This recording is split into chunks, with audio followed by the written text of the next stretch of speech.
Hey guys, tonight we're slipping into a world that feels both eerily familiar and impossibly distant. Imagine the hush of desert winds brushing over the Nile, the faint creak of papyrus boats as they drift by, and the flicker of oil lamps glowing inside mud brick homes. You've just settled in after a long day, no phones buzzing, no late-night TV, but whispers about magic are everywhere. People in ancient Egypt weren't just obsessed with gods, pyramids, and fancy eyeliner. They also believed that something as ordinary as a strand of hair could trap a person's desire, twist fate, or even ruin a rival's chance at love.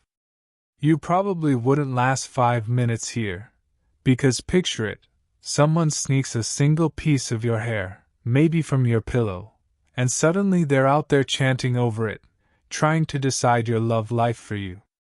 Creepy, right? So, before you get comfortable, take a moment to like the video and subscribe, but only if you genuinely enjoy what I do here. And I'd love it if you dropped a comment below telling me where you are and what time it is for you right now. I always find it fun to know who's drifting off with me. Now dim the lights, maybe turn on a fan for that soft background hum, and let's ease into tonight's journey together. You're strolling along a dusty street in Memphis, not Tennessee but Egypt's bustling capital of the old world. The scent of bread baking mixes with something sharper, burnt incense spiraling from a shrine tucked into a corner. You hear laughter and gossip, but somewhere beneath it all, you catch murmurs of spells, charms, and forbidden promises. You feel the weight of history pressing in, though to the locals, this is just daily life. It doesn't take long before you notice how everyone guards their hair. Women braid it carefully, pin it up, or cover it with linens. Men shave theirs close or wear wigs, not just for style but for safety. Because here, hair isn't just vanity, it's vulnerability.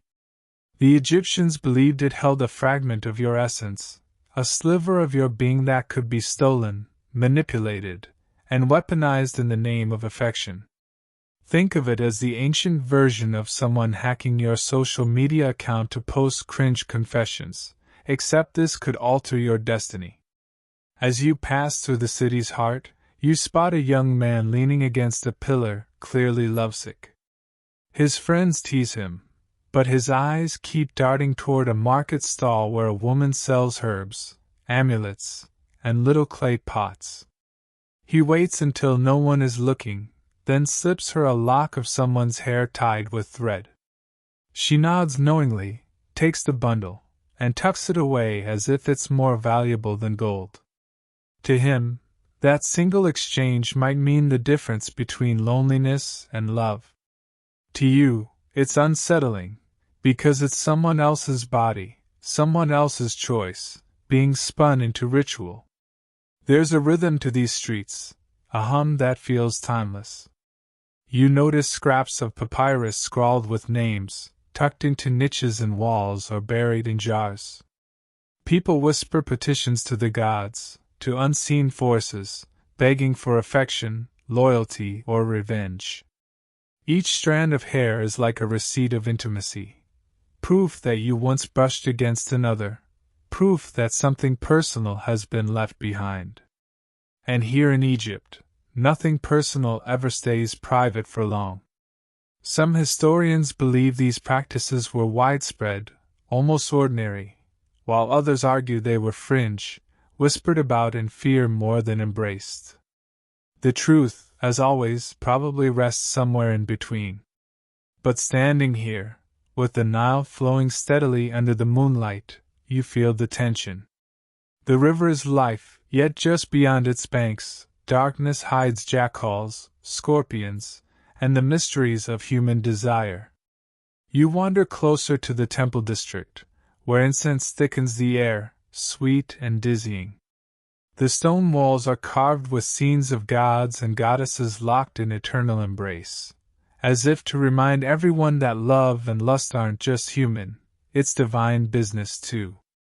And woven through this tapestry is hair, The flowing locks of Hathor, goddess of beauty, the braided wigs of priests, the curls of children offered in rituals. Each strand tells a story, each curl a connection to magic. Someone brushes past you, and you instinctively reach up, checking your head. All is well.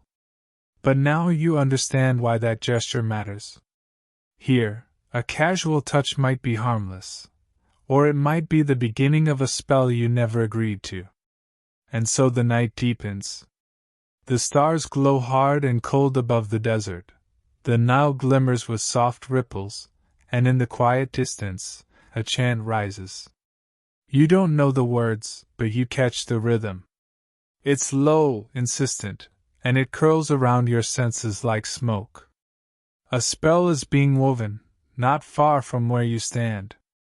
Maybe it's for love, maybe for possession, maybe just for the thrill of power. You shiver, realizing the hair on your own arms is standing on end. You wander deeper into Memphis, and the night air has shifted.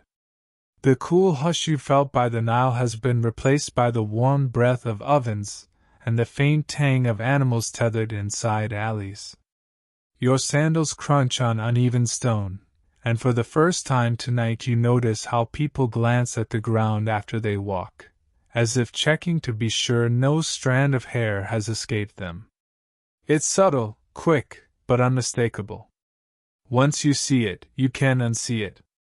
Hair here isn't something people shed and forget.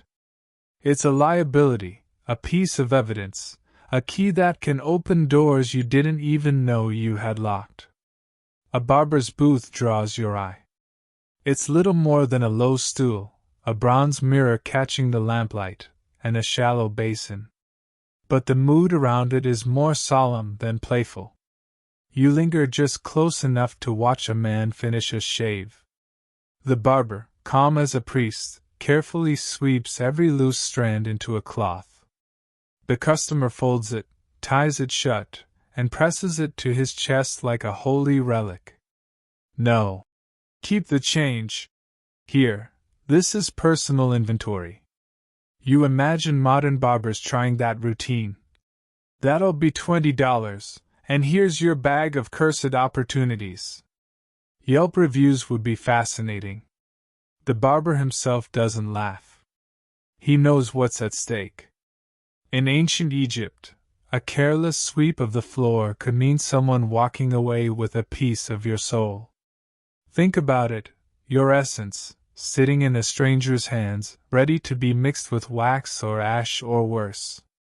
You adjust your own collar at the thought, suddenly self-conscious about every stray strand on your shoulders.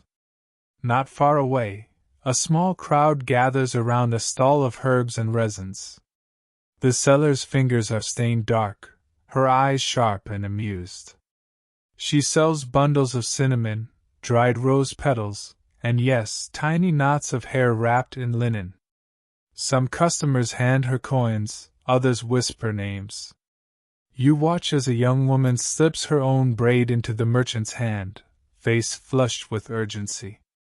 The merchant sprinkles crushed myrrh over it and seals it in a clay pot. Just like that, a secret is stored in terracotta. To the young woman, it's a love letter written in keratin. To you, it looks like the creepiest Valentine's gift imaginable. But it's not all romance. You pass a group of workers sharing a jug of beer, laughing too loudly, the kind of laughter that always hides nerves. One teases another about losing hair after an argument with his wife. The man swats him away but doesn't laugh. He checks his wig strap, fingers trembling a little. Jokes aside, he's not eager to imagine his wife chanting over his fallen strands. You can practically hear the silence between their chuckles. What if she really did? Hair isn't just a weapon of love spells, it's an everyday currency. Children's curls are braided tight and stored in amulets for protection. Parents believe that if a strand is kept safe, the child will return home even if they wander. A lock tied to a small bronze hand is hung by doorways. promising protection from the evil eye.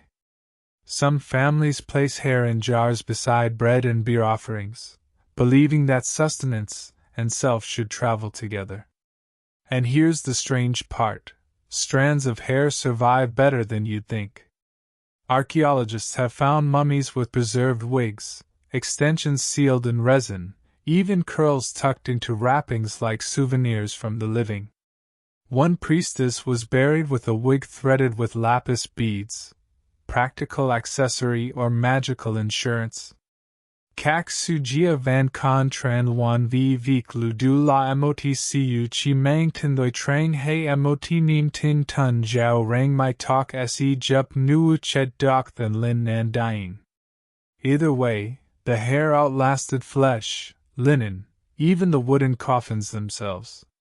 In other words, bone crumbles, stone erodes, but your bangs? Eternal. You stroll into a courtyard where women are tending each other's wigs. By lamplight they comb, oil, and rebraid, the motions calm and ritualistic. They giggle at gossip, but their hands are precise, collecting every loose strand and folding it into cloth. To them, grooming is never just vanity, it's vigilance. Every stray filament could become a weapon in the wrong hands. Imagine brushing your hair at night and having to file it away like tax receipts. Welcome to their normal. At the edge of the courtyard, a girl kneels before a small shrine of Hathor. She places a braid, tied neatly with saffron thread, at the goddess's feet. Beside it, cakes shaped like hearts glisten with honey. The braid isn't loss, it's offering. She whispers quickly, too quiet to hear, but the posture is clear: please let love favor me. The gesture is so familiar, you realize. Haven't people always done this? Cutting hair for charity, keeping locks in pendants, clipping curls for memory? Maybe the superstition is different, but the impulse is universal. Hair is proof of presence, the only piece of you that can be both yours and given away without killing you. As you walk, you pass graffiti scrawled onto a mud brick wall, rough sketches of lovers, exaggerated wigs, hearts scratched beside names. One figure has hair drawn like flames, reaching toward another. You smile. Even the bored workers knew hair equaled desire. They carved their jokes where no priests could scold them, leaving behind the world's earliest bathroom wall confessions. The city itself hums differently once you tune in. You notice wigmakers' shops displaying glossy braids on wooden stands, like offerings waiting for buyers. Some are purely cosmetic, others rumored to have been worn by someone of note, charged, in other words, with their essence. Buyers pay more for those. You shake your head. It's the ancient version of buying celebrity memorabilia online. Except here, the autograph can literally curse you.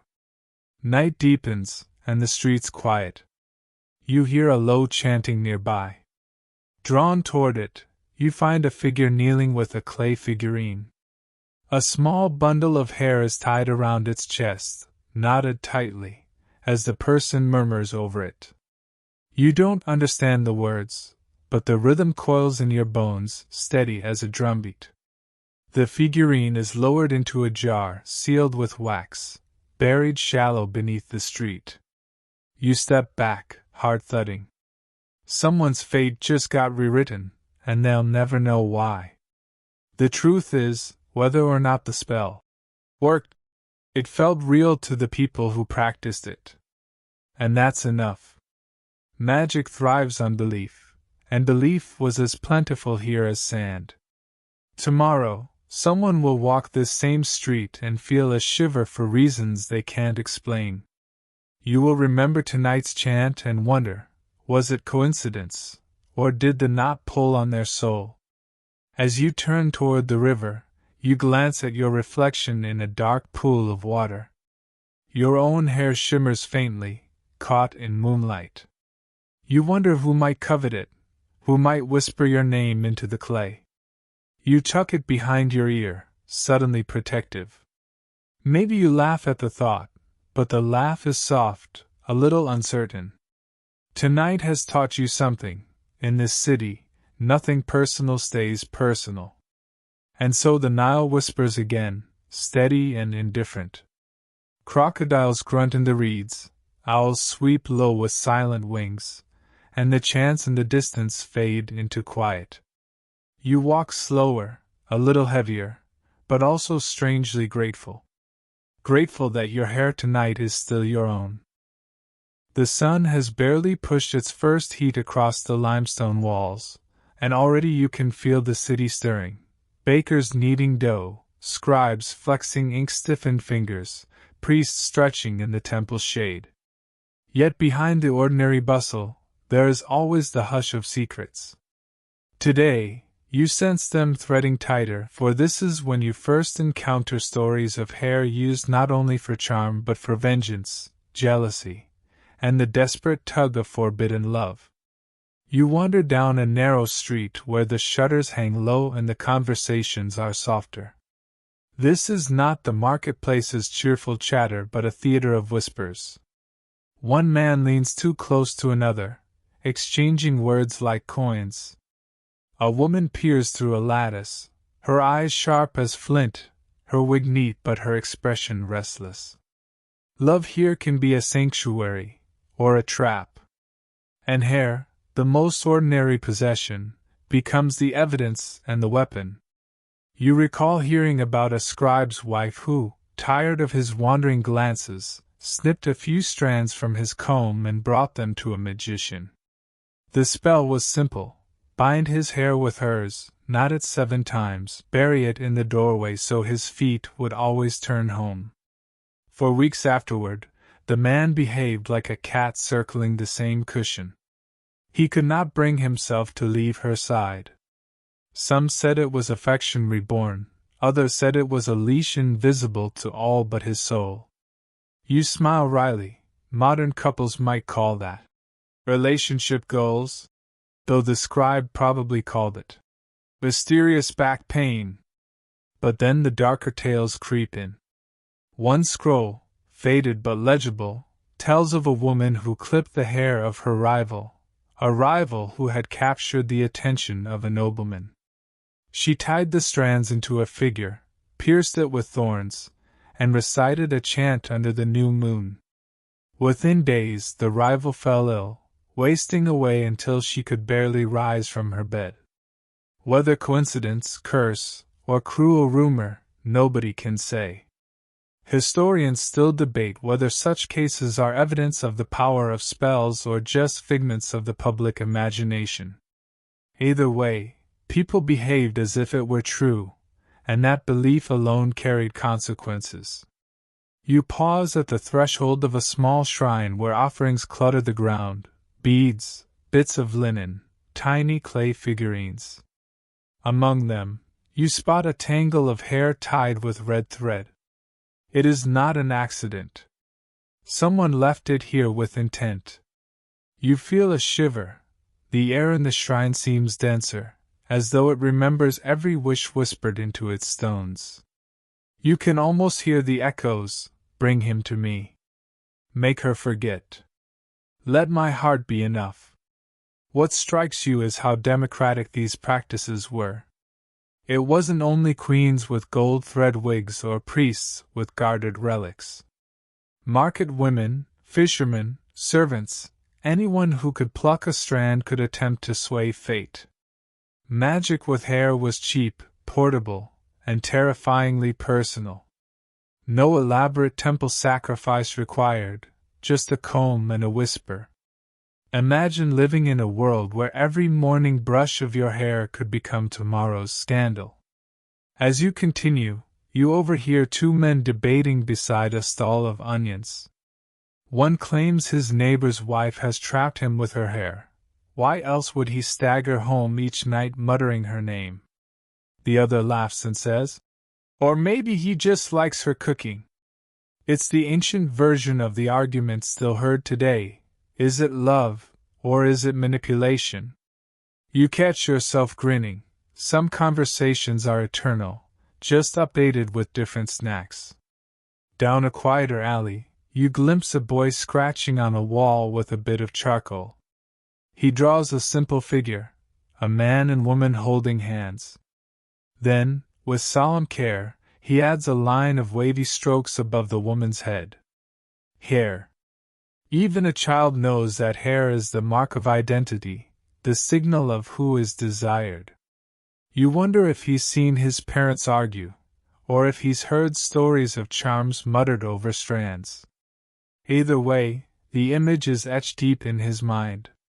A breeze carries the smell of roasting fish, but it's laced with the sharper tang of burning resin. You follow it to a secluded courtyard where an old woman crouches by a fire, feeding in bundles of herbs. She hums a low tune as she casts a twist of hair into the flames. For a moment, the smoke curls into shapes that almost resemble faces, then dissolves. She claps her hands twice, and the ritual ends. The people watching drop small coins into her bowl. You notice how their eyes shine with a mixture of hope and fear. The ritual lingers in your mind as you walk. There's a paradox here. Love magic is born from longing, but it often grows from desperation, insecurity, or anger. A lock of hair can tether two people, but it can also strangle freedom. You imagine couples in modern times hiring relationship coaches and therapists. Ancient Egyptians simply reached for scissors. Not always healthier, but certainly cheaper. Night creeps back while you're still mulling this over. Lanterns glow like clusters of fireflies, and the Nile reflects the sky's silver path. You find yourself staring at your own reflection in the water, hair dark against the shimmer. You wonder what someone in this city would do if they had even one strand of yours. Would they knot it for affection, or bury it for revenge? The thought drifts into the current, unsettling but strangely beautiful. By the time you return to the main street, laughter and music have begun again. Someone strums a lute, and a dancer's wig sways as she spins, sending out sparks of oil lamplight with every turn. The crowd claps in rhythm, but you can't stop noticing how carefully the dancer's wig is pinned. Even in joy, the awareness remains: hair is treasure, hair is risk, hair is power. And tonight you've seen how it can be twisted into the rawest emotions: love, envy, and the sharp sting of betrayal. The night is deep again, and the Nile gleams like a ribbon of molten silver. You drift farther from the bustle of markets and taverns, moving toward the necropolis where the city whispers most loudly. Here the air feels thick, not only with dust but with memory. This is where you begin to notice something unusual: jars tucked into corners of tombs, small clay containers half buried in sand, amulets wrapped in linen and sealed with wax.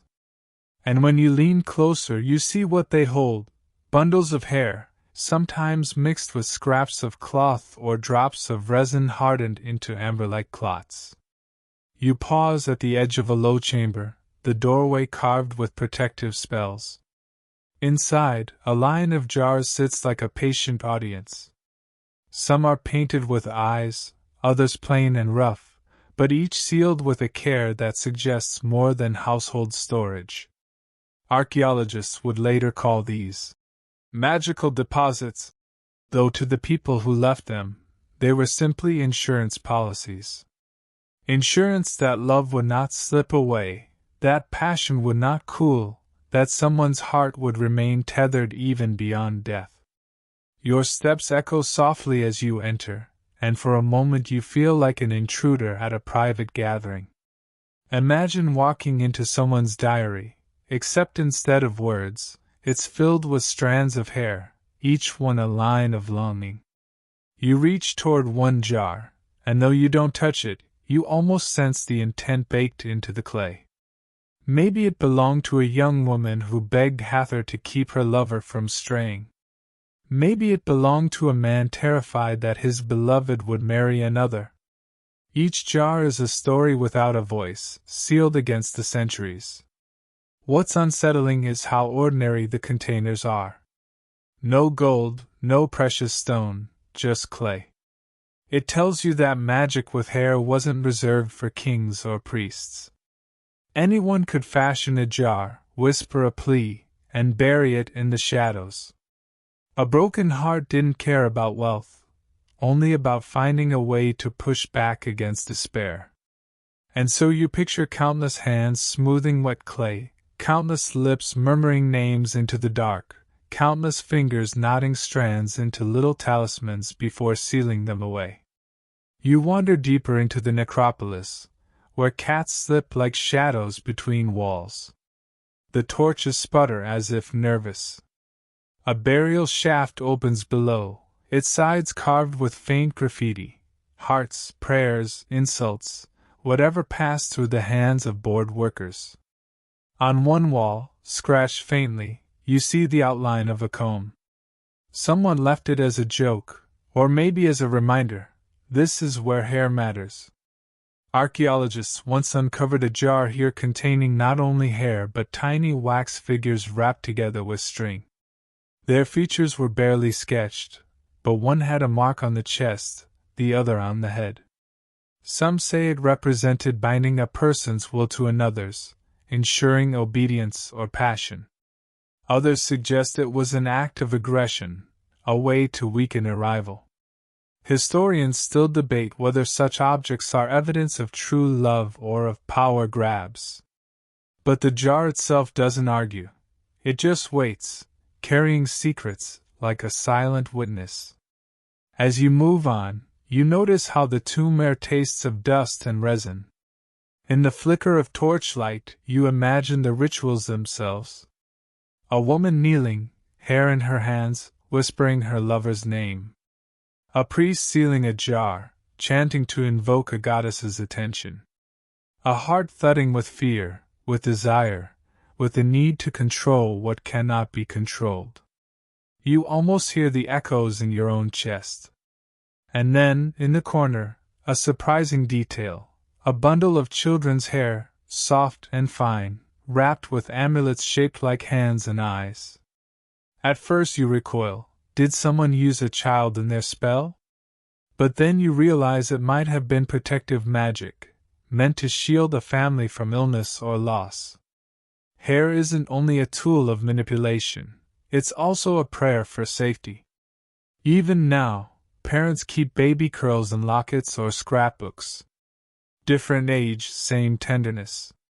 Step back into the open air, and the desert night greets you with relief. Stars pulse above, their light sharp as flint. A jackal yips somewhere in the dark, reminding you whose territory you tread. You glance back at the tombs, feeling the weight of all those jars hidden in the sand. It's strange, what endures is not the bodies, crumbling to dust, but the hair sealed in clay. Strands that once brushed cheeks and tangled in fingers now sit eternal, more lasting than bone. On the walk back, you pass a potter's yard. The kiln glows faint, its heat lingering like a sigh. You realize that potters, knowingly or not, were complicit in this love-magic economy. Every jar could hold grain, oil, or hair bound for a spell. Every vessel carried the chance of being more than mundane. Imagine being that potter, shaping clay for some ordinary housewife who later whispered into it under the moonlight. The potter never knew, the jar remembered everything. The hum of the city picks up again as you leave the necropolis behind. Someone is playing a flute by the water, notes rising like thin threads. You think of those jars resting under sand, unseen yet humming with names long forgotten. Magic thrives on belief, and belief lingers long after the people have gone. Perhaps that's why you still feel the faintest pull on your skin, as if a strand of your own hair has been caught by invisible fingers. The city is wide awake again, humming with barter, laughter, and the clatter of sandals against stone. You step into a different rhythm now, not the hush of tombs, but the raw energy of marketplaces and street corners where spells are born from whispers and cheap clay figurines. Here, beside the Nile's edge, the air smells of fish, onions, and something sharper, burned herbs smoldering in little braziers. This is the world of the Thay Phap Ben Dan, the magicians who work not in golden temples but in the dust, weaving love and longing from whatever scraps of life their customers carried. A man in a patched linen robe gestures you closer. His table is cluttered, reeds for writing, chipped cups, bits of resin, jars with scraps of cloth. At first glance, it looks like a junk stall.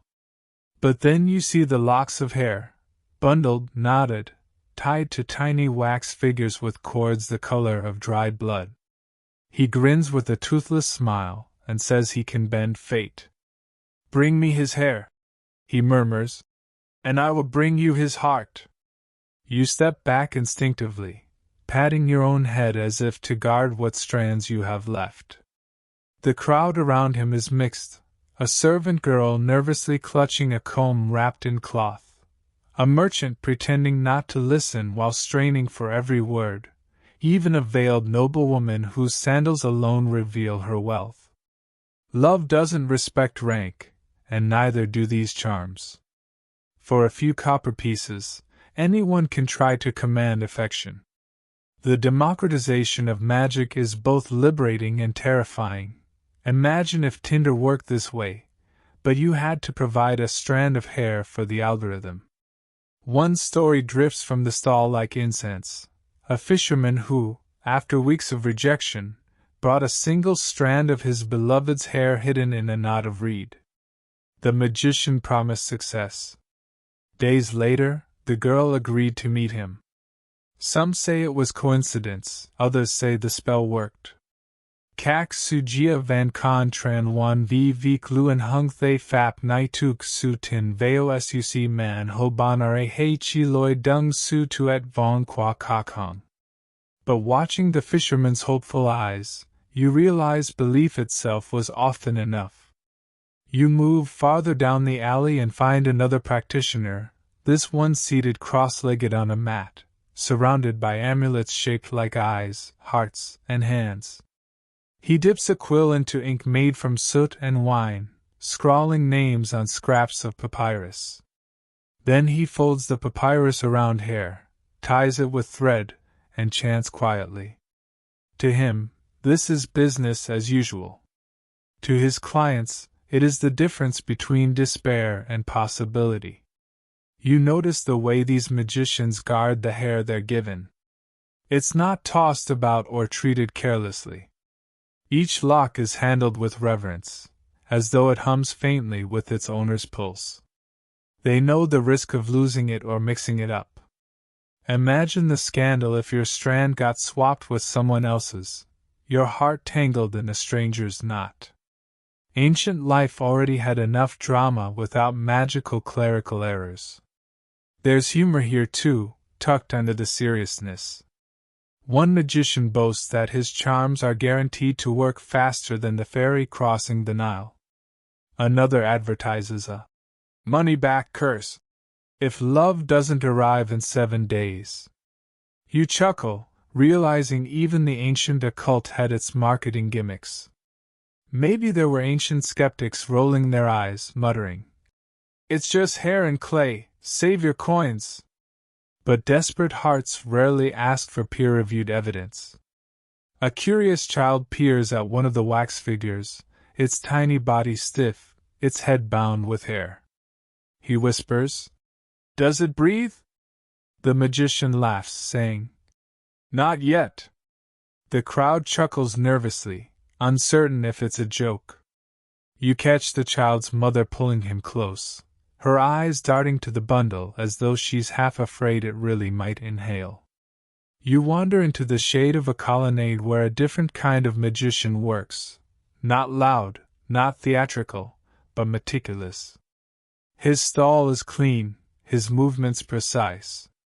He measures herbs with care, ties knots with steady hands, and speaks little. People approach him quietly, as though entering a confessional. He doesn't boast or bargain. He simply asks for hair, mutters a chant, and hands back a sealed packet. The aura of seriousness is almost more powerful than spectacle.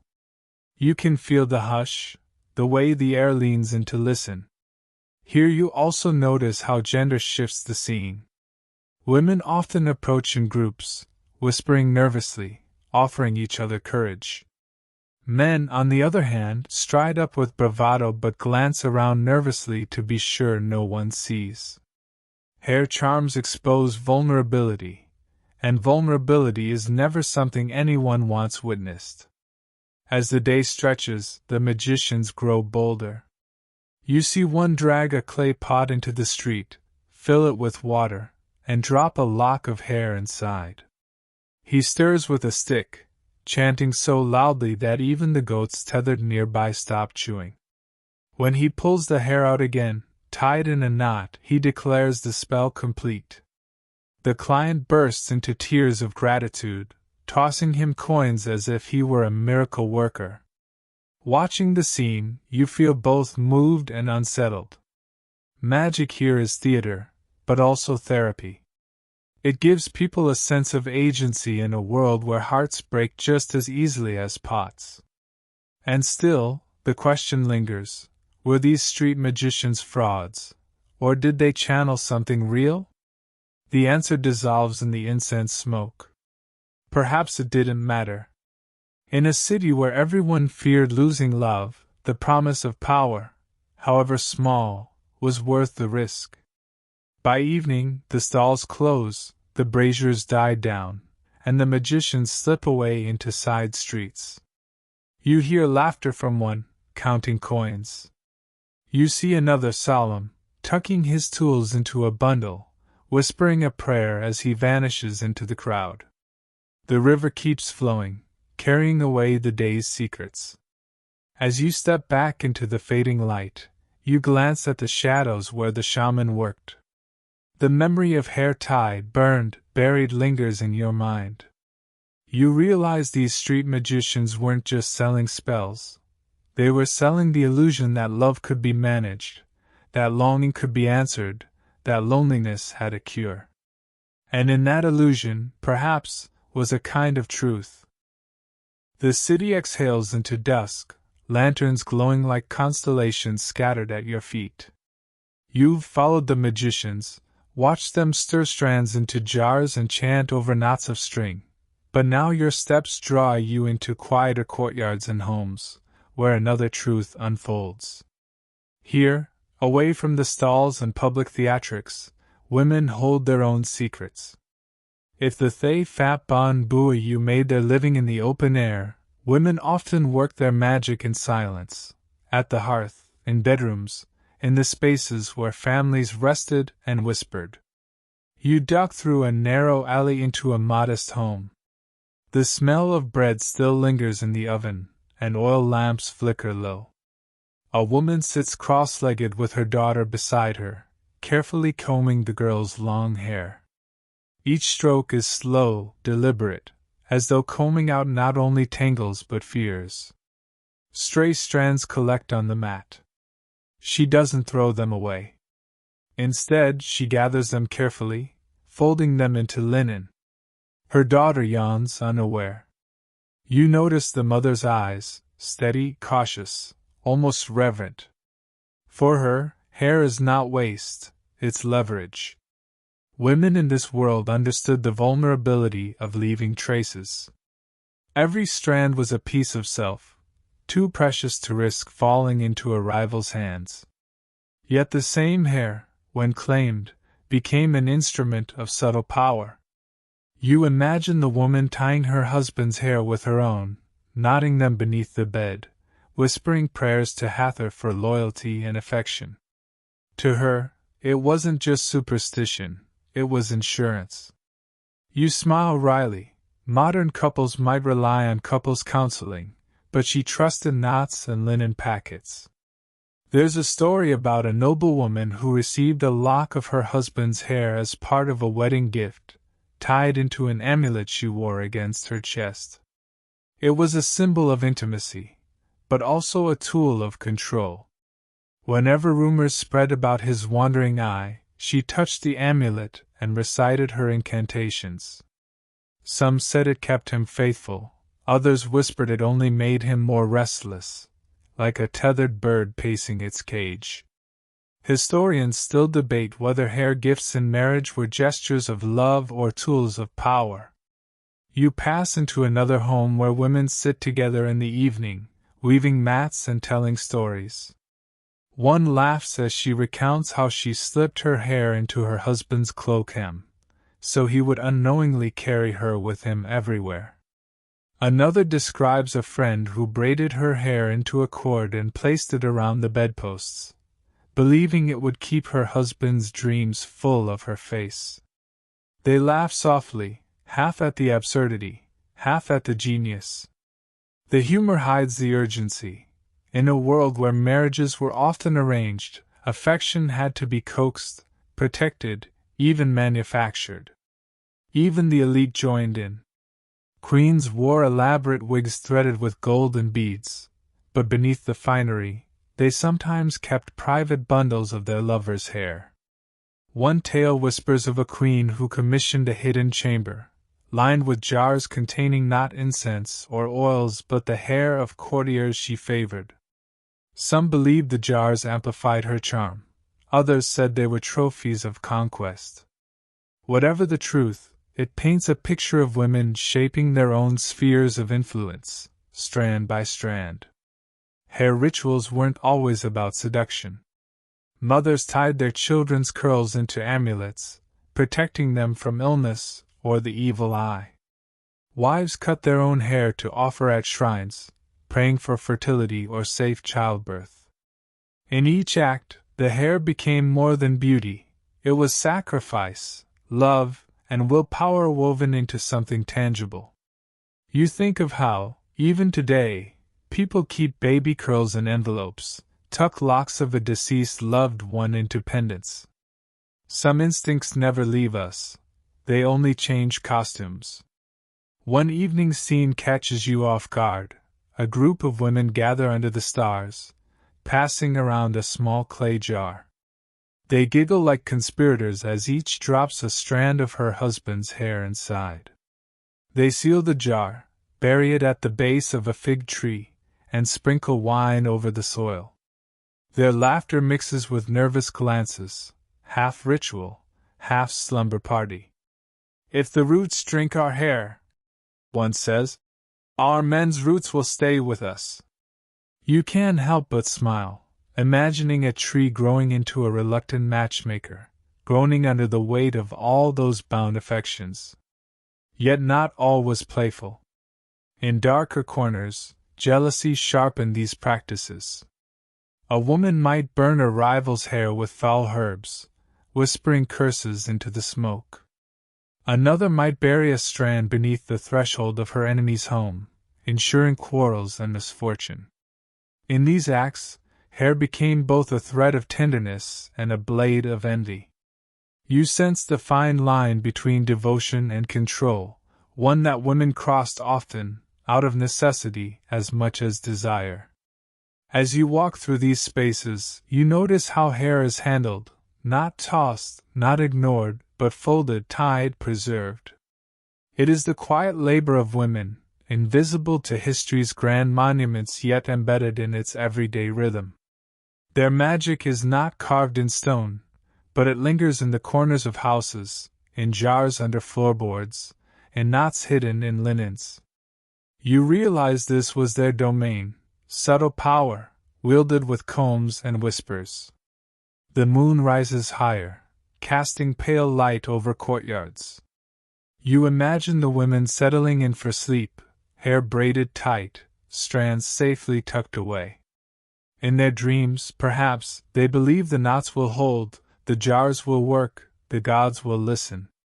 And perhaps, in some way, they do. The marketplace noise drifts behind you as dawn spills into the city, and now your steps lead to a very different kind of theater, the courthouse. No incense, no chanting, no clay jars tucked away in shadows. Here, voices rise in accusation, and hair charms are not whispered about but shouted in front of scribes and officials. The air tastes like tension, heavy and metallic, and you can feel the nervous glances of those waiting for their names to be called. You slip inside a chamber where judges sit high on stone seats, styluses ready to scratch the words of testimony onto papyrus. Around you, people fidget with linen hems and cracked sandals. A woman clutches a bundle of cloth to her chest. A man keeps glancing at the floor as though the stone itself might betray him. Everyone here seems to know what's at stake. The first case is read aloud. A wife accuses her neighbor of stealing her husband's hair from a barber's bowl and using it in a charm. She claims he has been restless ever since, wandering at night, muttering another woman's name.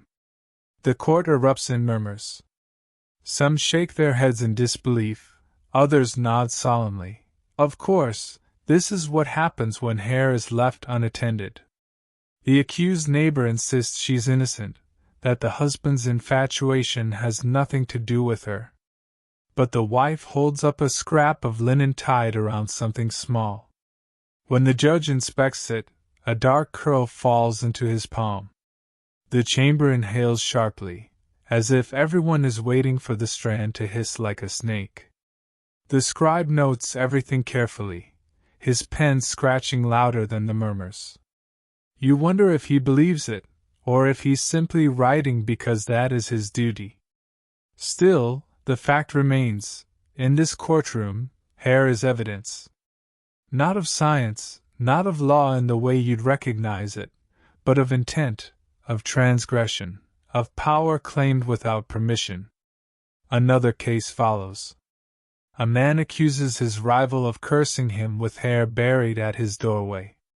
He describes stumbling over a jar in the night, finding his own strands knotted with thorns. He insists that ever since, his business has failed, his stomach aches, and his sleep is broken. The rival laughs and calls it nonsense, but the laughter is thin, brittle, like papyrus about to tear. The judge leans forward, asking if witnesses saw the jar. 2 neighbors step up, swearing they did. And suddenly, the rival's fate teeters on testimony woven as tightly as the knots themselves.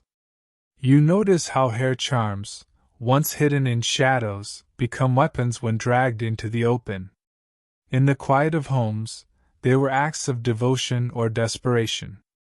But here, under the gaze of officials, they are accusations of manipulation, betrayal, even criminal harm. You realize that love and law have always collided in messy ways, only the costumes change. Today it's strands and jars, tomorrow it might be text messages printed in court. Different centuries, same uneasy dance between intimacy and evidence.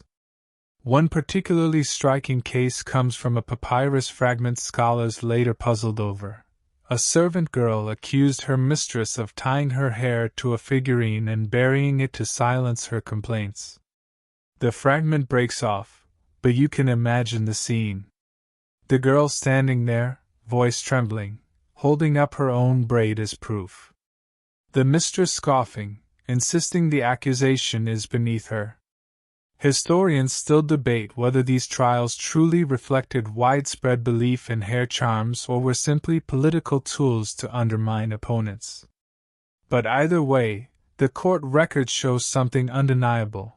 Hair could ruin lives not just in the home, but in the halls of justice. Step outside and the crowd buzzes, gossip already spreading faster than the scribes can write. A baker mutters that his neighbor once lost hair in the same way. A fishmonger claims curses ruined his boat. Rumors ripple outward until the whole district hums with suspicion. Everyone pats their head a little more carefully when the wind blows. You watch a young woman leaving the courthouse, her face pale but her chin high. She clutches her veil tightly, as if guarding every strand beneath it. You realize that in this world, court isn't just about who wins or loses, it's about public exposure.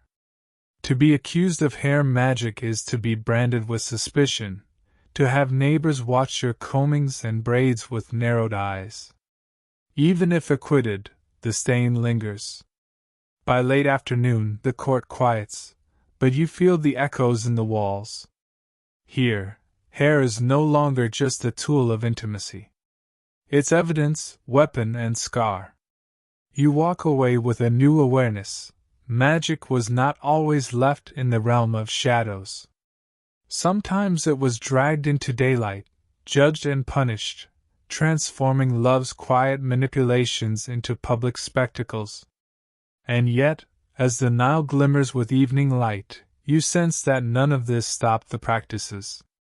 For every case shouted in court, dozens more lingered in whispers, jars still buried, knots still hidden under bed frames. Law could punish, but longing rarely obeys. Evening slides back over the city, and this time you follow the path of incense. The Nile gleams with its quiet rhythm, but your feet lead you towards stone stairways where torches sputter against painted walls. You are entering the temple district now, where the gods preside not only over ritual and law, but also over the wild currents of affection, jealousy, and desire. Here, hair is no longer just a household secret or a courtroom scandal. It is woven directly into the language of worship, offered to deities who know love's sweetness and its sting better than mortals ever could.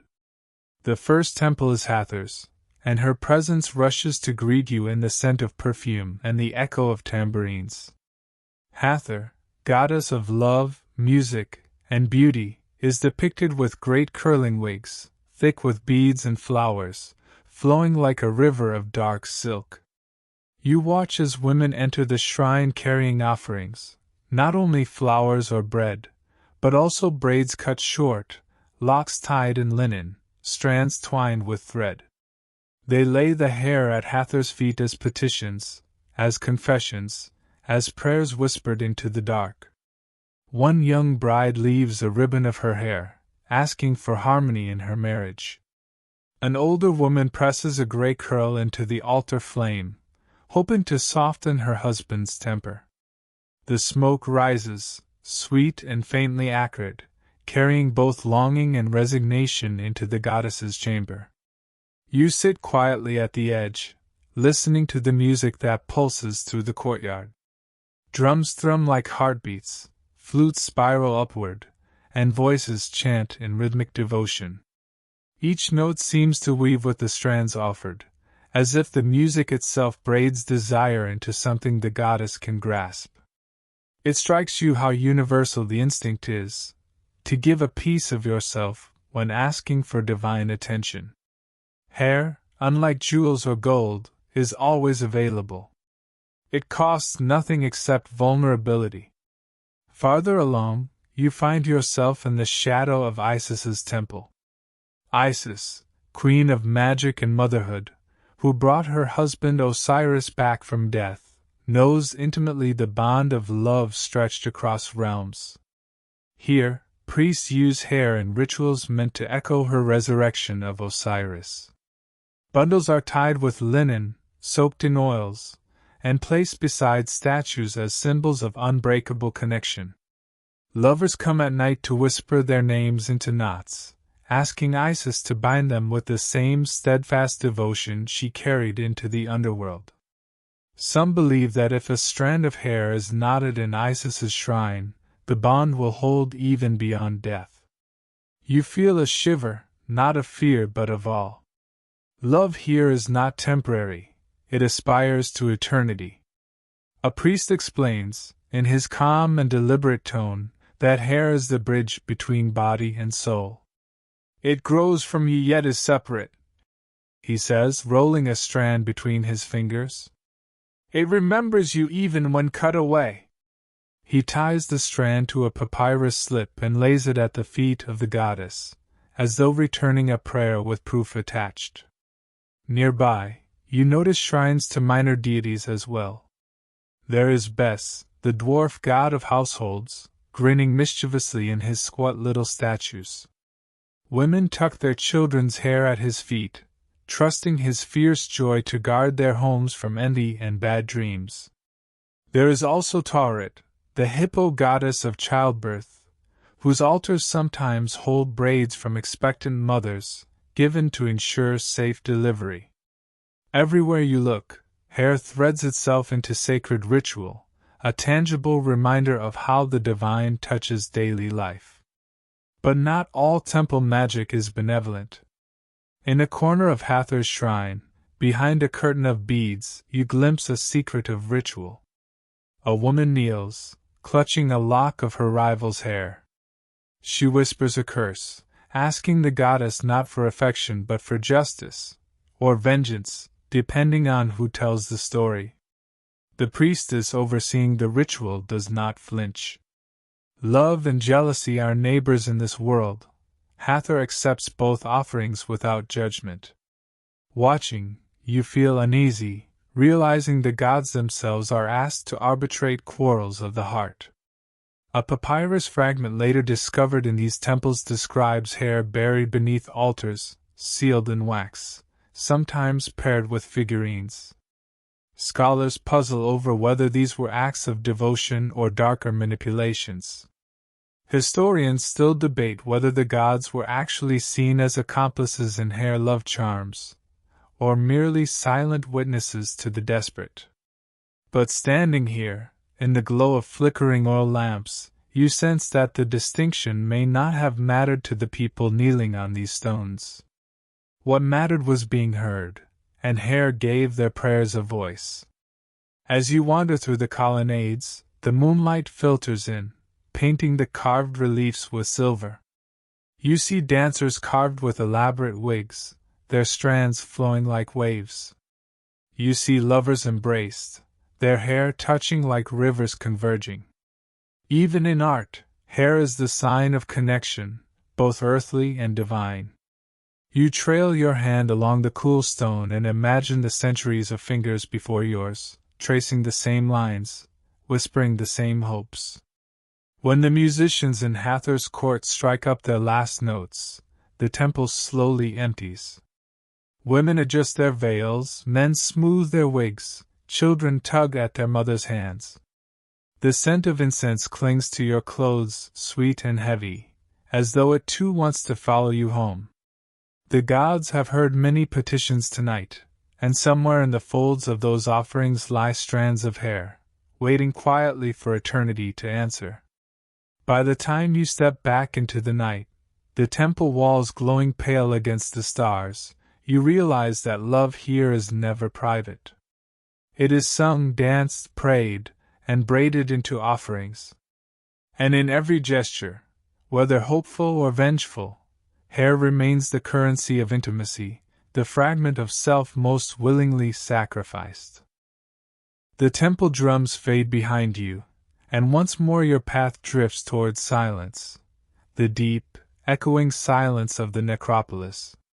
Here the desert air grows cooler, almost sharp, and the sand crunches underfoot as you follow torchlight into the chambers of the dead. You've wandered through tombs before, but this time you are looking for something different, something small, nearly invisible, the faint traces of hair left to travel with souls beyond the veil. You descend a stone stairway into a chamber lined with painted walls, scenes of feasting, musicians, and green fields of the afterlife. But it's not the paint that catches your eye. It's the small bundles tucked into niches beside jars of grain and alabaster vessels of oil. You kneel closer and see the truth: locks of hair, wrapped in linen, sealed with resin, preserved as carefully as bread or beer. It dawns on you that to these mourners, hair was not mere decoration, it was memory, essence, insurance that the beloved would be recognized in eternity.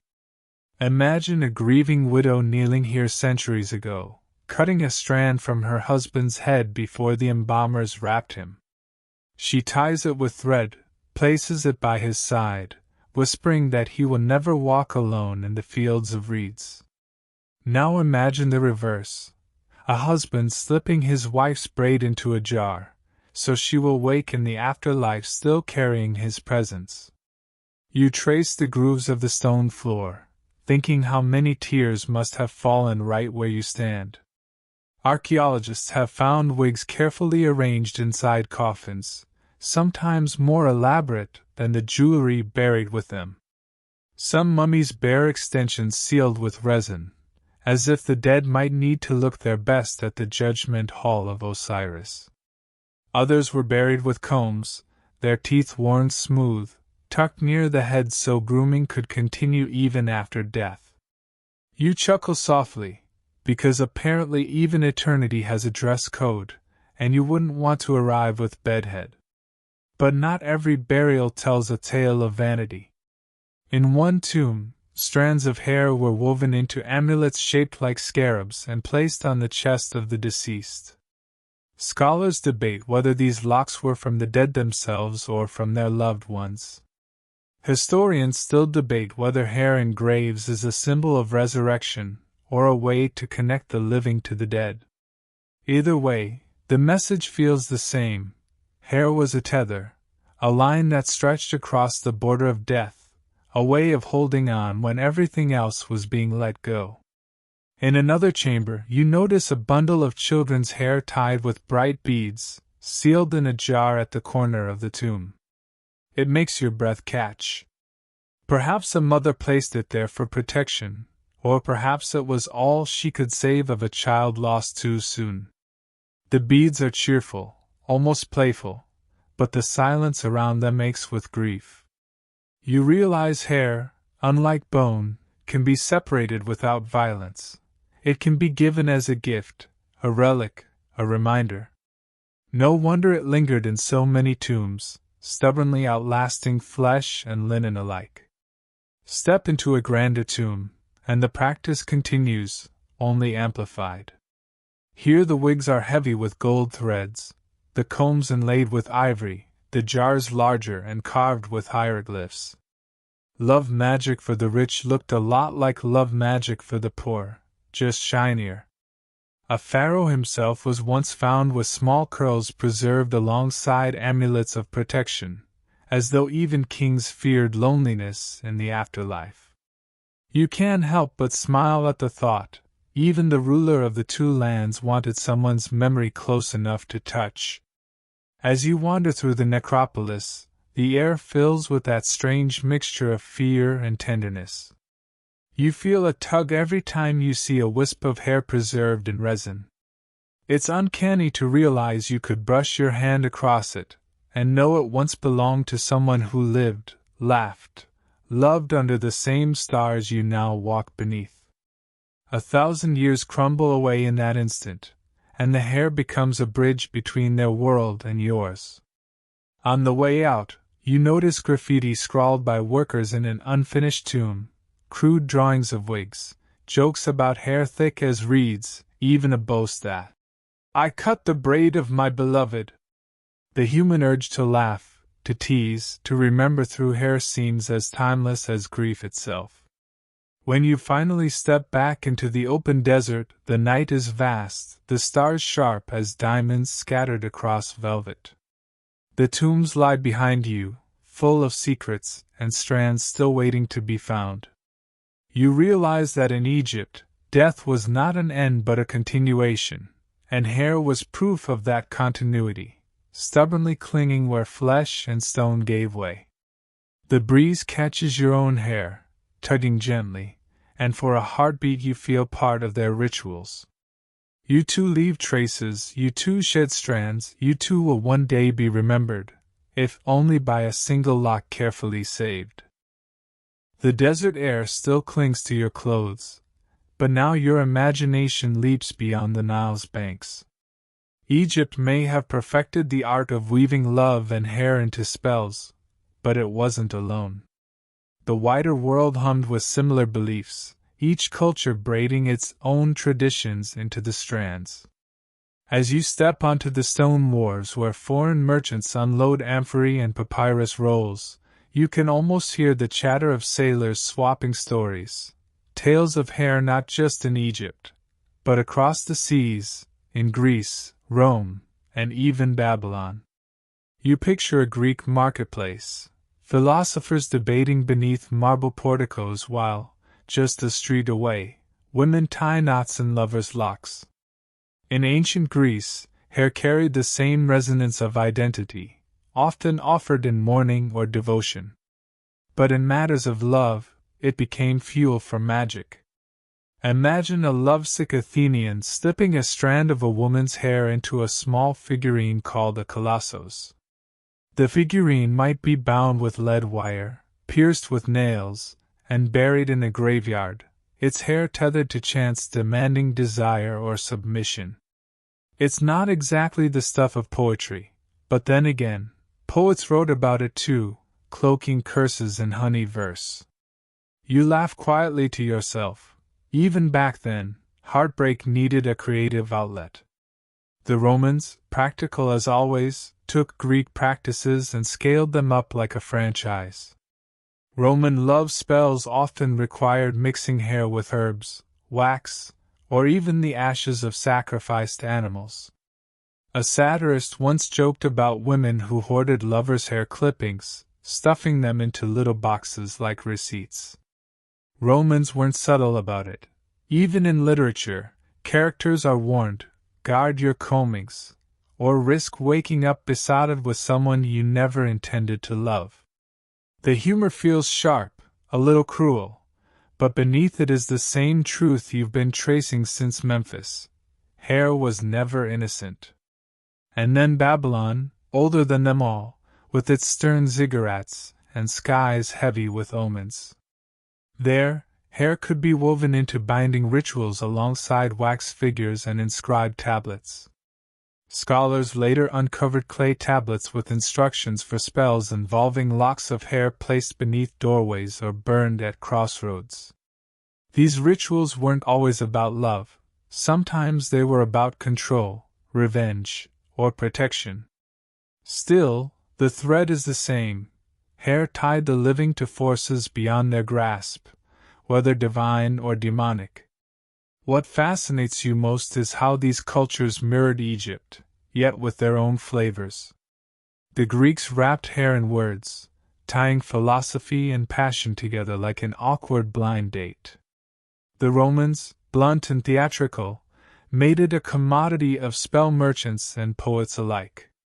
The Babylonians, solemn and watchful, folded hair into cosmic struggles between gods and mortals. And Egypt, with its perfumes and river songs, braided hair into both tenderness and terror, always with a rhythm of music in the background. You lean on a wooden crate at the harbor, listening to sailors brag about charms from abroad. One claims he saw a Roman woman pluck a lover's hair mid-embrace, tucking it into her fist as if pocketing his devotion. Another swears the Babylonians could curse an enemy just by tossing his hair into a fire at dusk. The men laugh, but the laughter has an edge. You can hear the unease underneath, the suspicion that these stories might be more than tall tales. And there's always the cross-pollination of cultures. Greek settlers in Egypt learned about local magic, sometimes blending it with their own. Roman soldiers stationed along the Nile brought back rumors of Egyptian women who could ensnare hearts with a single curl. Merchants carried not just spices and linen, but also the knowledge that a lock of hair was never safe once it left your head. Ideas traveled as quickly as goods, and hair became a universal shorthand for love's risks. One papyrus, written in Greek but found in Egypt, describes binding spells with hair tied to lead tablets and deposited in wells. You can almost picture the scene, a young man lowering his rival's hair into dark water, muttering for the goddess to blind her heart to anyone but him. Historians still debate whether these amulets are evidence of the spread of Egyptian beliefs or of spontaneous cultural parallelism. Either way, the echoes are unmistakable. Hair magic was contagious, a meme before memes existed. The harbor smells of salt and tar, gulls wheeling above. You realize that across the ancient world, from Nile to Aegean to Euphrates, hair served the same role: proof of presence, token of intimacy, weapon of the desperate. Cultures disagreed about gods, politics, even how to season fish, but on this they converged. Hair was essence. Hair was risk. Hair was power. As night falls, a musician plucks a lyre on the quay, his song drifting between the ships. You watch the sailors sway, some laughing, some quiet, each carrying their own memories of strands once twined between fingers. And in that moment, you see the shared humanity. Whether in Egypt, Greece, Rome, or Babylon, people turn to the same fragile material when trying to bend love into obedience. Hair, thin as thread, held the weight of entire hearts. The harbor fades from your thoughts as you step back into Egypt's winding streets. But now you carry with you the whispers of a story that locals speak only in fragments. It is not written in neat papyrus scrolls or carved into temple walls. Instead, it lingers in the hush of storytellers, in the side comments of guides, in the way old women shake their heads when certain names are mentioned. This is a tale of a forbidden love, bound together not by vows or blessings, but by hair, and unraveling into tragedy. They say it began with a young prince, a cousin to the royal line. His life was gilded but suffocating, filled with rituals and expectations. At a festival honoring Hathor, he caught sight of a woman not of noble birth but radiant all the same. She was a singer, her voice drifting over the procession like perfume, her hair a dark river pinned with flowers. For him, it was immediate. For her, it was dangerous. Royals did not marry singers, not unless politics demanded it, and certainly not for something as frivolous as passion. Yet the heart rarely asks permission. They met in secret, under the shade of sycamore trees, exchanging whispered words sweeter than the honey cakes she sometimes brought to their meetings. He gave her gifts of jewelry. She gave him strands of her hair, tucked into linen packets. To them, the hair was not mere charm but a pledge, a way of saying, "I belong with you, even if the world disagrees." You can almost imagine the thrill in her chest, the fear in his hands as he tied those strands to his own. But secrets do not stay buried in palaces. A rival courtier noticed the prince's absences, the distracted look in his eyes. Servants whispered about the small jars hidden in the prince's chambers, jars that rattled faintly when shaken. Soon enough, a lock of the singer's hair found its way into the hands of someone else, a magician summoned not for love, but for sabotage. The rival, determined to end the affair, ordered a curse. He had the singer's hair bound with thorns, pressed into wax, and placed in a jar with bitter herbs. It was buried at a crossroads at night, where spirits were believed to linger. The magician whispered words sharp as knives, sealing her fate with the turn of soil. Not long after, the singer fell ill. Her voice faltered, her songs turned hoarse, her hair thinned as though the curse devoured it from the roots. The prince grew frantic. He brought her to temples, offered gold, begged Isis herself to heal her. But even the goddess of magic seemed distant. Some said the illness was coincidence. Others whispered that no divine power could break the rival's spell once the hair had been bound. Historians still debate whether this story reflects real events or is simply a warning parable against love that crosses class barriers. The prince tried one last desperate act. He cut his own hair, tied it with hers, and sealed it in a jar meant for Hathor. He buried it in the garden where they had first met, hoping the goddess of love would see, hoping the strands would knot their souls back together. But the singer's decline continued. Some say she died in his arms, whispering the last verse of a song they both cherished. Others claim she vanished, taken away by fearful relatives, leaving the prince to wander alone, clutching only the hair they once shared. In grief, the prince refused to cut his hair again. It grew long, unkempt, a silent protest against the world that had stolen her from him. In some versions of the tale, he disappeared into the desert, his hair whipping in the wind like banners of mourning. In others, he became a cautionary figure, a noble who lost everything because he believed a few strands could outweigh politics and fate. You pause in the street, hearing the faint echo of a flute from a nearby tavern. The melody is sad, drawn out, like the lingering note of a memory too heavy to let go.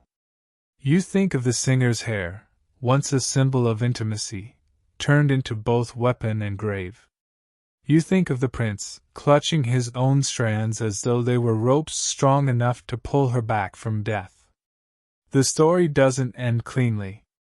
It fades, as all forbidden loves do, into rumor and warning. Some say the cursed jar is still buried beneath the city, humming faintly with the trapped breath of two lovers.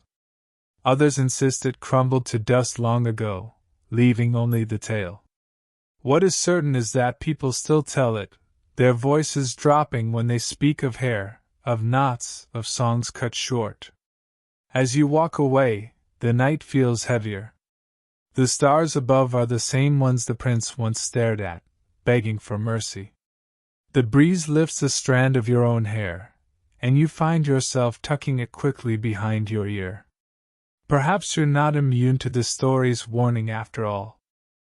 The tale of the doomed prince lingers in your thoughts, as the streets brighten with morning sun.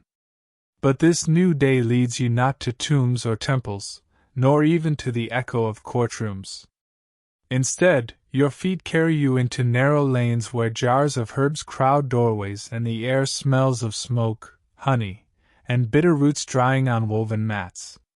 Here, medicine and magic braid themselves together so tightly that you can barely tell one from the other, and hair, once again, finds its place in both.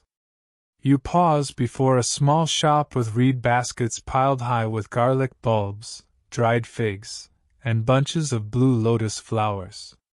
Behind the counter, a man in a linen kilt stirs a thick mixture in a mortar, grinding resin and wine with slow circles. A mother stands nearby, holding her child, who looks pale and restless. The healer dips a comb into the paste, then draws it through the boy's hair, murmuring that the mixture will pull the sickness out, strand by strand. You catch the mother's grateful nod, though whether she believes the paste works or trusts the ritual more, you cannot say.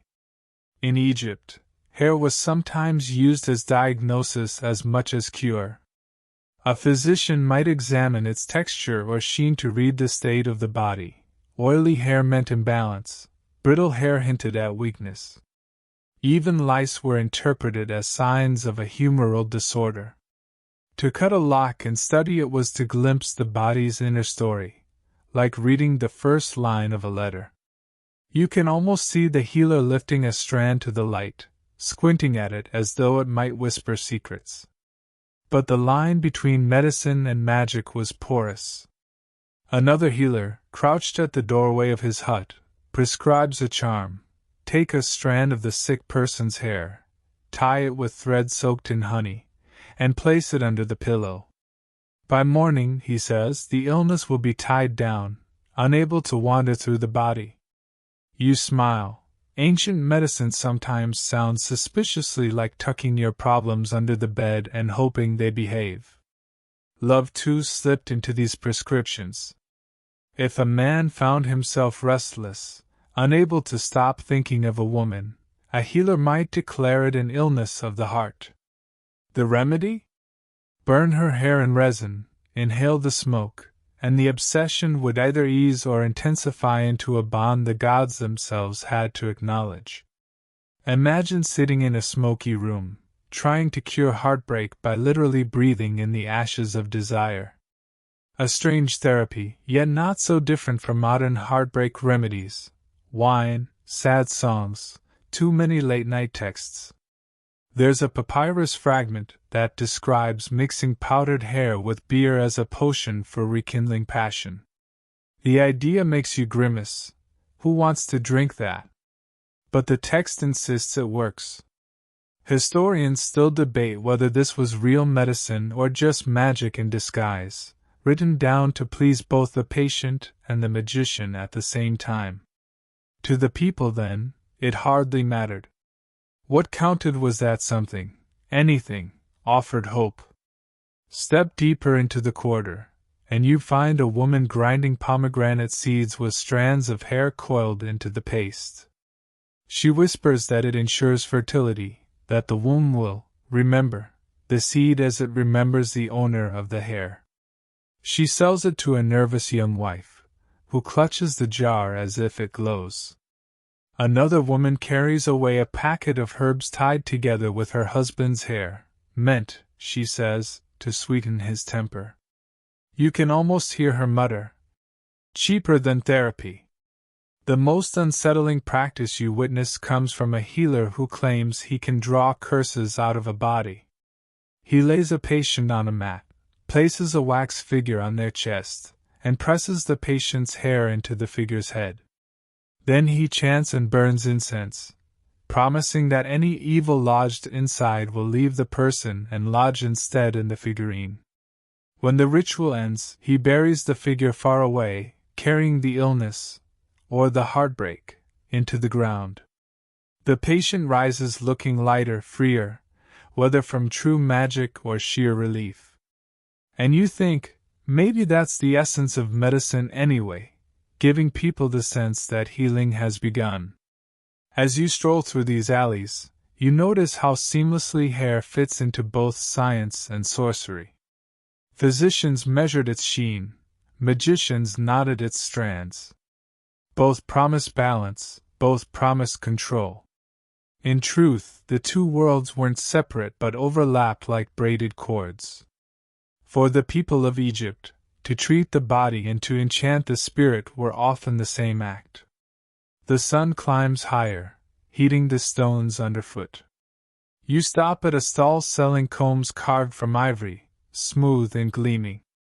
The seller brags that each tooth is blessed, guaranteed to pull out only the bad strands that carry illness. You laugh softly, shaking your head.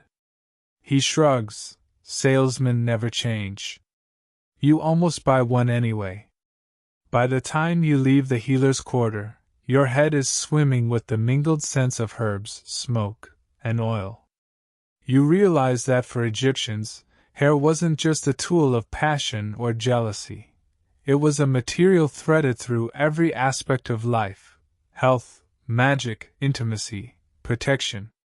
Even a single strand could carry diagnosis, cure, and spell all at once.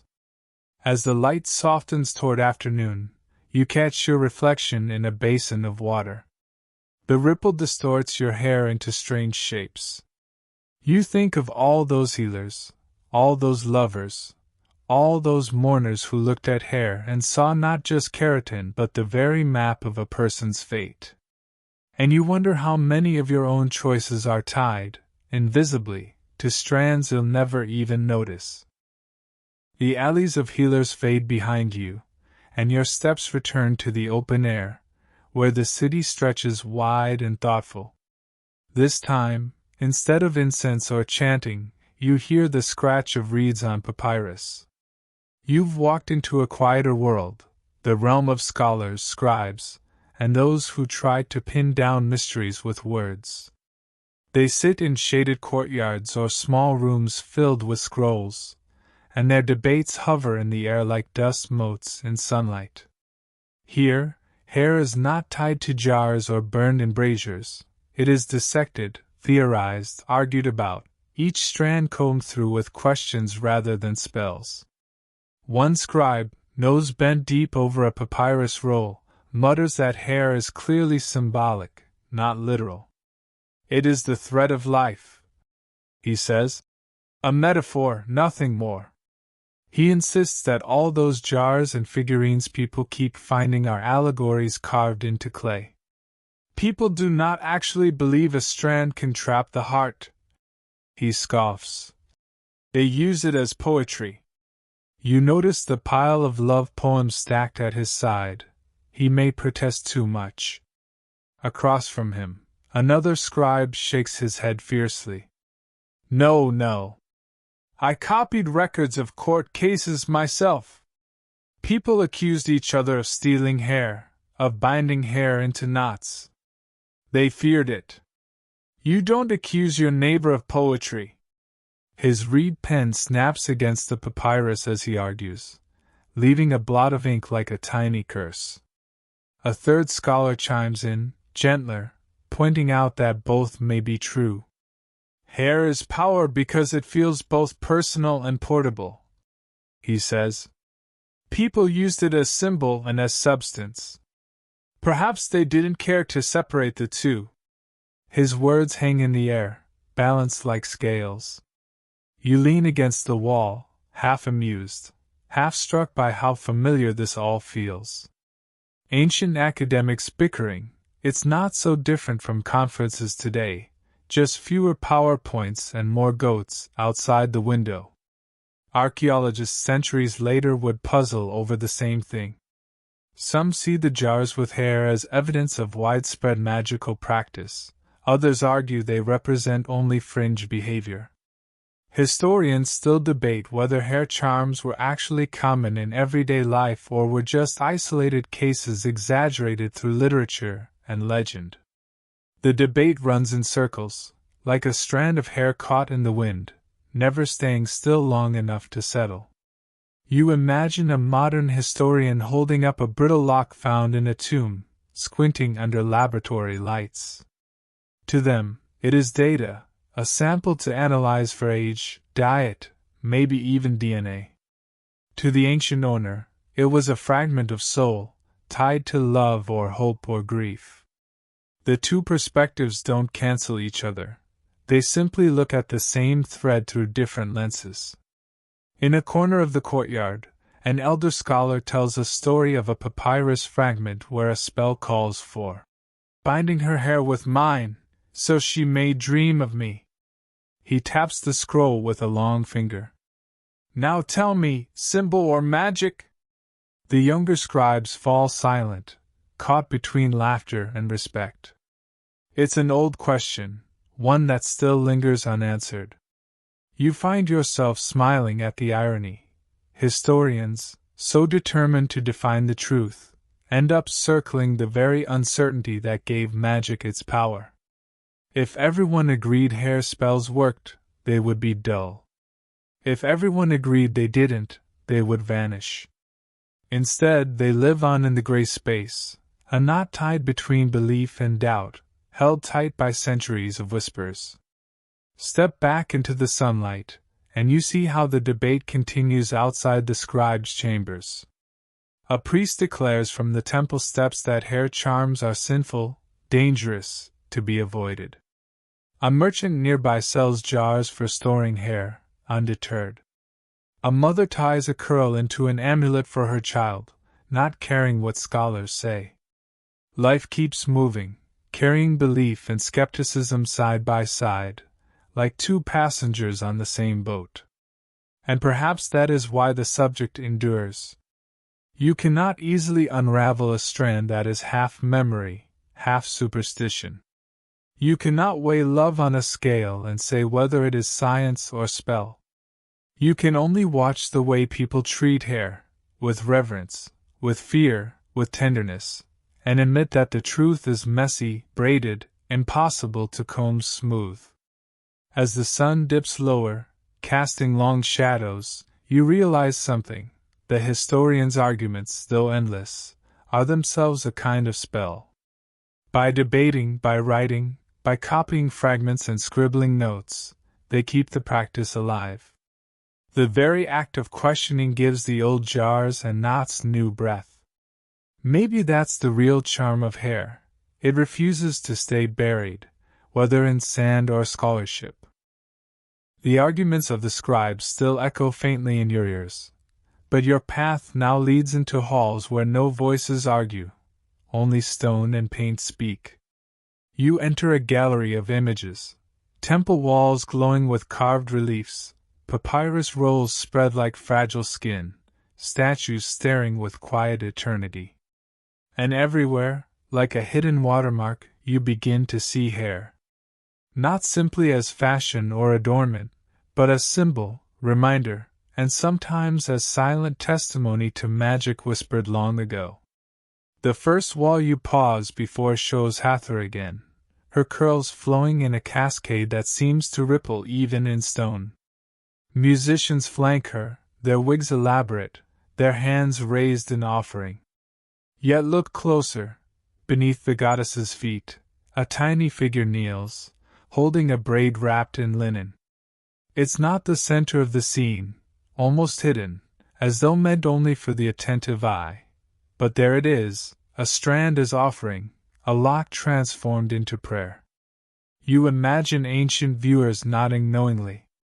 To them, the meaning was obvious, hair-bound devotion to the divine. On another wall, a depiction of a noble couple seated together. The husband rests his hand on his wife's shoulder, but what catches you is the detail. Her hair is braided, and within the braids are tiny hieroglyphs for life and love. Art here is not only portrait, it is charm.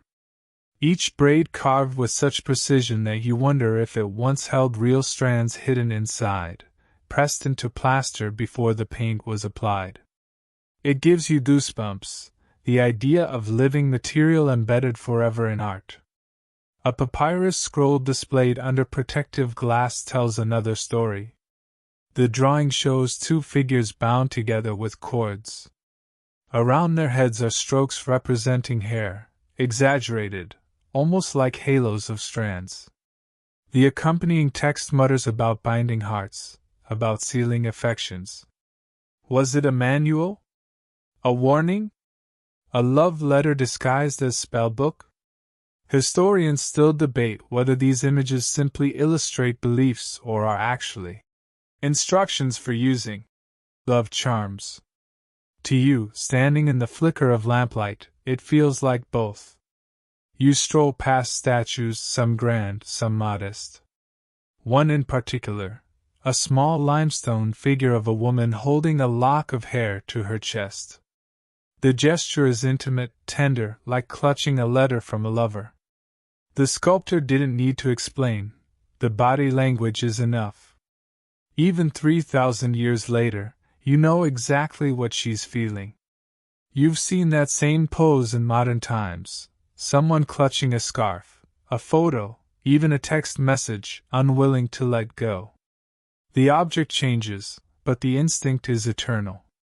In a corner, you find painted wooden coffins, their surfaces alive with symbols. Alongside eyes of Horus and scarabs of rebirth, there are painted wigs, carefully detailed in blue and black. Some show strands flowing outward like rays. To the ancients, perhaps, hair was a sunburst, a sign of vitality. And if the coffin carried painted hair, maybe it ensured the deceased woke in the afterlife already adorned, already recognized. It makes you chuckle, even at eternity's door, nobody wanted a bad hair day. But the most haunting piece you see is a faded sketch on a fragment of papyrus. It shows a small figurine, arms bound, and at its head are drawn tangled lines, hair, unmistakable. A short line of text beside it reads, "To bind her thoughts, tie her hair." The image is crude, rushed, but the urgency leaps off the page. This was no ceremonial art, no grand display. It was someone's personal note, like a scribbled instruction on how to win a heart. You almost feel you shouldn't be looking at it, as though peeking into a stranger's diary. The art doesn't stop at formal spaces. In graffiti carved on limestone blocks by workers, you find playful sketches, men with exaggerated wigs chasing women, women snipping locks from unsuspecting men. The humor softens the fear, turning magic into a joke, but the presence of hair even in graffiti tells you how deeply it lived in their imagination. You grin at one drawing where a man clutches his bald head in mock horror, apparently the world's first cartoon about losing hair and with it, power. What fascinates you is how consistent the imagery is. Whether in temples, tombs, papyri, or casual scratches, hair appears again and again as shorthand for connection. It is painted, carved, knotted, and sometimes hidden in layers of plaster or resin. The ancients wanted their belief made visible, etched into stone so it would outlast even their own strands. As you leave the gallery, you carry with you the sensation that art itself was an extension of the spells. Every wig painted on a wall, every braid carved into limestone, was another knot tied between the living and the eternal. Hair may fall, may be cut, may vanish, but in art it never sheds. It stares back at you centuries later, as insistent and intimate as the first day it was drawn. And as the torches dim, you wonder, did the artists know they were creating eternal charms? Or did they simply paint what they saw, unaware that each stroke of hair would one day hum with the same mystery as a buried jar? Either way, the result is the same. Hair magic survives, not just in jars and amulets, but in the very images that decorate the world. The galleries fade, the carved wigs and painted strands blurring into shadow as you step back into the night air. The Nile lies quiet, its ripples muted beneath the hush of stars.